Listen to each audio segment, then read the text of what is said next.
Hi hello வணக்கம் welcome to kritis recipe. இன்றைக்கி பார்க்க போகிறது வெங்காய சட்னி. அது எப்படி பண்ணலான்னு பார்க்கலாம். ஃபஸ்ட்டு அதுக்கு உளுந்தும் கடலப்பருப்பு எடுத்துருக்கேன். இதை நம்ம போட்டு நல்லா ரோஸ்ட் பண்ணிடலாம். அது கூடவே நான் காஞ்ச மிளகாய் எடுத்து வச்சுருக்கேன், அதையும் போட்டுடலாம்.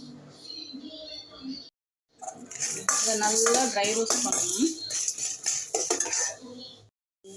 இப்போ பார்த்தீங்கன்னா இதில் நான் வெங்காயம் போட்டிருக்கேன்.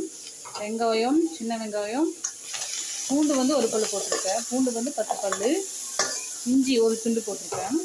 இதில் புளி போட்டிருக்கேன். இப்போ நம்ம இதில் கொஞ்சம் ஆயில் ஊற்றி நல்லா கலக்கி விட்டுடலாம்.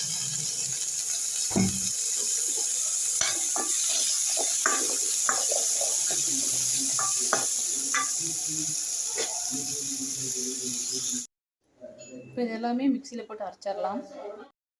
சால்ட் போட்டுக்கோங்க. அவ்வளோதான், ஆனியன் சட்னி ரெடி. இப்போது தோசையில் போட்டு என்ஜாய் பண்ணுங்கள்.